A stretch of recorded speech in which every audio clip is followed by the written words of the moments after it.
నవరాత్రి పూజల్లో 4వ రోజున కూస్మాండ అమ్మవారిని పూజిస్తారు. కూస్మాండ అంటే విశ్వం సృష్టించిన వ్యక్తి. ఈ అమ్మవారు సింహం మీద స్వారీ చేస్తూ 8 చేతులతో 7 ఘోరమైన ఆయుధాలను కలిగి ఒక జపమాలను కలిగి ఉంటుంది.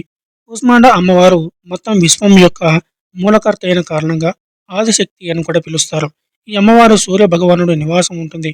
అందువల్ల విశ్వంలో నుండి వచ్చే అన్ని చీకట్లను తొలగించి అద్భుతమైన మార్గాన్ని చూపిస్తుంది. కూస్మాండ అంటే చిన్న గుడ్డుగా సూచించేటువంటిది.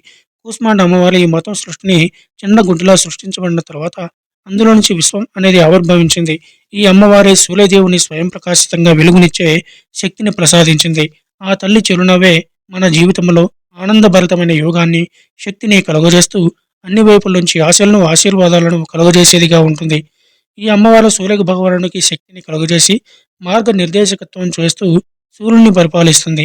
మీ జాతకంలో సూర్యుని అనుకూలత వల్ల సృష్టించబడే బాధలు అన్నింటినీ తొలగిస్తుంది. అంతేకాకుండా అన్ని రకాల రోగాల నుండి ఉపశమనం కలిగించేదిగా మరియు సమాజంలో కీర్తిని, మంచి హోదాను పొందేలా చేస్తుంది. కూస్మాండ అమ్మవారిని ఆరాధించడానికి అత్యంత పవిత్రమైన పువ్వులుగా ఎర్ర రంగు పువ్వులను ఉపయోగిస్తారు. నవరాత్రుల్లో 4వ రోజున అమ్మవారిని ఆరాధిస్తారు.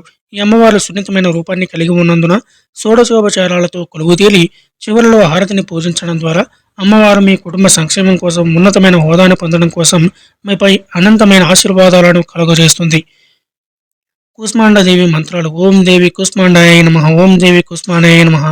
సురా సంపూర్ణ కలశం రుద్రిరప్రతమే చ దదాన హస్తపద్మాభ్యాం కూస్మాండ సుధామస్తమే. సురా సంపూర్ణ కలశం రుద్రిరప్రతమే చ దదాన హస్తపద్మాభ్యాం కూస్మాంద శుభావస్తమే. యా దేవి సర్వభూతేషు మా కూస్మాండ రూపేణ నమస్థిత. నమస్తస్యై నమస్తస్యై నమస్తస్యై నమో నమః. వందే వాంఛిత కమర్తే చంద్రార్ధ కృతిశేఖరం సింహారూఢ అష్టభుజ కూస్మాండ యశస్విని భాస్వర భాను నేపం అనాహత స్థితం చతుర్థ దుర్గా త్రినేత్రం